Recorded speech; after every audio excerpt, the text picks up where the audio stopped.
We'll be there. Let's see, I think this was from Connecticut. Krav Maga. I believe that's where I was. Dennis Hill's place. I saw some pretty decent ideas on getting people to say that they're at your place on Facebook. Check in, I think it's called, and some other ideas. He had I think it was a free bottle of water for checking in at your gym. You know, anytime somebody checks in at your gym on Facebook, it shows to all their friends. And what I hear, the average person has 187 friends. It's just getting your name out there. And then, you know, maybe people will ask them about the gym, and of course they'll tell them how great it was. But, you know, you get a case of 30 bottles for what? $3, $4? So, yeah, I thought that was pretty cool. A bottle of water for checking in. And it sounded like he did pretty well with that. A lot of people checked in at his gym, which, again, is always a good thing. That social media, you know, there are a billion people on Facebook. We want to keep that up. And the other thing he was doing, they were giving away a prize. They're giving away something if someone wrote a recommendation on Yelp or one of those types of things. So yeah, if you, I would probably make a special T-shirt that only those people got. But yeah, if they write a good thing on Yelp or any of those that are like that, where people will get on to check you out before they come, the more positive things you have written about you, the better on that. So a couple of good ideas, I thought. Today I want to talk about different types of students in our classes, and I'm doing a level 1 instructor cert in Columbus, Ohio right now, and we talk to them about that, different ways people learn, different types of people that you'll get in there that sometimes might have different needs. So absolutely, as you remember when I did your level 1, anytime you do something, say it, or vice versa, anytime you're saying something, do it. Like, I wouldn't just say, hey, everybody, quit dropping your hands when you punch. I would say, quit dropping your hands when you punch, and do it at the same time. People learn basically 3 different ways. Some are auditory, some are visual, and then some are kinetic. You have to actually grab their limbs and move them, but thankfully they're in the minority. So if when you say something, you do it, you've caught most of the people in your class. And you'll see this all the time. If they're used to you doing it by the numbers with them, facing the mirror or with them, as soon as you stop and watch, about a third of your class will kind of stop and hesitate too. And those are your visual learners. That you stopped, so they stopped. In others, you can show it, but if you're not explaining every detail, they're not picking it up because they're auditory learners. So absolutely, we've got to,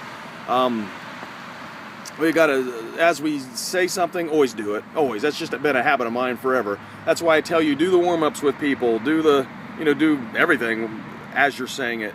They need to see it and hear it. That'll take care of most of the way they learn. Now I was talking, I believe I was in Illinois. There's a man that works with people with special needs. He works with a lot of soldiers that come back and they've got various physical problems. Man, that's fantastic to have in our classes. Krav isn't technique based, it's philosophy based, so you can figure it out. You know, I've taught people before that were missing a leg, missing an arm, to people with even more serious problems in wheelchairs. We can come up with things for them because it's not the technique that has to be followed, it's the philosophy. If somebody's choking me, get rid of the danger, simultaneous counterattack, and whoop on them. You know, if you're missing a limb, you certainly can't do it exact, but man, we can figure it out. So those are cool people to work with. We absolutely want those people in our class. I know we had a visually impaired and nearly blind person in our class for a long time in Ohio, and that's just cool. Okay, those types of people with physical problems, that doesn't make them least likely to be attacked. It might increase their odds of being attacked.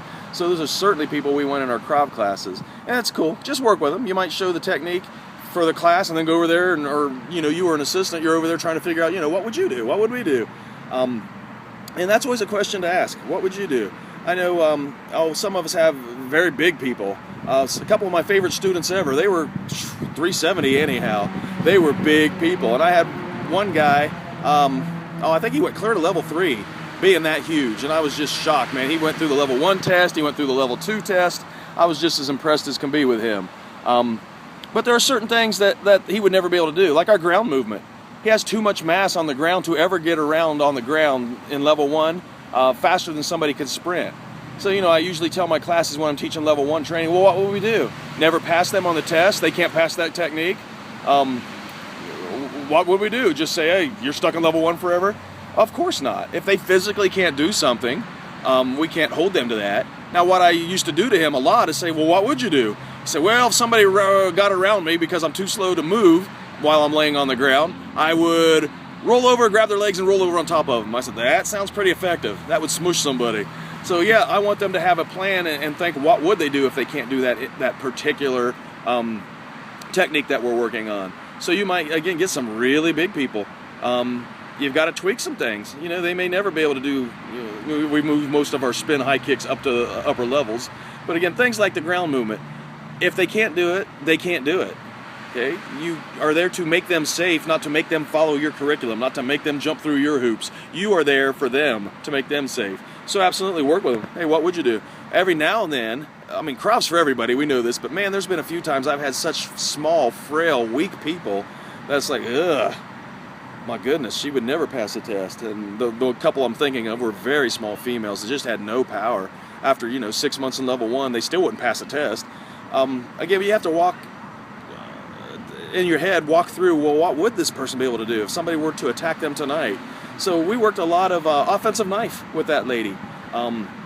People in wheelchairs that I've worked with, hey, go get a knife. We need to learn offensive knife. You're not, throwing very good combatives. You're not being able to do most of what we do in Krav. But man, we can transfer that keeping you safe, get rid of the danger, simultaneous counterattack, do some damage with a blade. So, there may be people so small and weak, or people that are in wheelchairs or physically can't move very well. You may just scrap, our traditional level 1 curriculum, and they're learning offensive knife right off the bat. Again, we are not there to mold and bend people into our curriculum, into what we teach. Okay, jump through our hoops. No, as instructors, you go jump through their hoops. If they physically can't do something, they're weak, they can't stand, that's up to you to make them safe. They are there to learn something that can save their life. They are coming to you and literally putting their lives in your hands. If they're ever attacked, they have truly put their lives in your hands. You better not have been stuck on your system. You better have worked with that person. Then the last type of person I want to get to is we get a lot of cops. Cops, soldiers that are about to be deployed. This was always so cool for me. When I taught Taekwondo, we had one cop, maybe two every now and then. When I taught Krav, at any given time, we probably had 30 law enforcement. We had federal agents, ATF agents, all kinds of security, all kinds of local police, all kinds of sheriffs.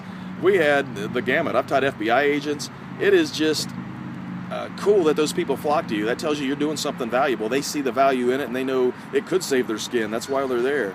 A couple of different things in level 1, and I think maybe a couple years ago I actually did a staff meeting on teaching police officers. Right off the bat in level 1, our stance, our neutral stance, where our hands are down, our feet are beside each other, don't make them do that. They can put their right foot back if they're right-handed because they want that gun back. They can have their hands up like they're in what they call an interview stance. That's their neutral. I'm fine with that. It should feel odd for them to stand with their feet together and their hands down. It should feel odd for all of us, but they are really trained they're always in that interview stance. Anytime we do something in a neutral stance, yeah, that's their neutral stance. Our back fall, where we smack our hands to the ground, they might have a weapon in their hands, so they can fall and roll and hit their elbows and keep their hands in front of their torso. I'm fine with that. If this is what they need because they have a weapon in their hand, they can't be slapping that weapon to the ground and watching it, go flying out of their grip. So just think about things like that. Our drills, in level 1, I'm not real big on, hey, I got to keep them both in my view. In level 2, we really start hitting that. In level 1, if they're a cop, yeah, right off the bat. Our drill where we start punching some mitts and somebody's going to come and bump us and we're going to knee them. Well, at first, I'm just punching the mitts. I don't know there's a second attacker. When that second person bumps me and I go to grab them to knee, I need to spin them to where I can see both of them. I now know there are two attackers. Again, we get to that in Krav in level 2. It's a lot to throw at level 1 people when they don't even, they can't hardly do the drill anyhow. But absolutely, cops, they need to do that. That can save their butts. It can save all of our butts. But, I've noticed in Krav, I teach civilians, they might need this once in their life. I teach cops, yeah, you'll use this one within the next 2 weeks. I think it was in Memphis. I was teaching police officers in Memphis, and we were doing handgun defense. You're on your back, the scumbag's mounted on your chest with a gun in your face. I'm showing that, and I hear one of the officers say, yeah, I was just there a week ago. I'm like, wow. Whatever we're teaching, it better be the best stuff we can find. The most up-to-date, the most realistic, the most real world, put everything under stress, under exhaustion, under a realistic attack, because it matters, especially when you get cops in there. It's not, oh, they might use this once. It's, they're going to use this a lot. My cop friends, Sergeant Kissel and Harley and Sergeant Hicks for sure, and Danny Cottle, man, the stories they tell me, I'm just like, wow, wow. I'm his Krav instructor, 4-3 black belt in Krav. I haven't been in a real fight since maybe the 8th grade. I'm training, I'm ready for one, but man, when I talk to those guys, they're thumping people all the time. People are trying to hurt them constantly. They are on the ground, people wrestling for their gun. This stuff happens a lot. So man, when you're teaching cops, teach it good. My law enforcement, a lot of them, I'll say, hey, you want to stay after class a couple minutes and learn some handgun retention, or learn one of our handgun disarms, learn one of our knife defenses? I want these guys to see this stuff, because it's likely to happen to them really soon. So again, just with your cops, do some extra things. Figure out what it is they need, how they should stand, how they should fall. And again, don't bend them to your system, to our system. We are there for them to make them safer. Your bigger people, your smaller, weaker people, your cops, we bend for them. It's not the other way around, because we want to keep each individual safe.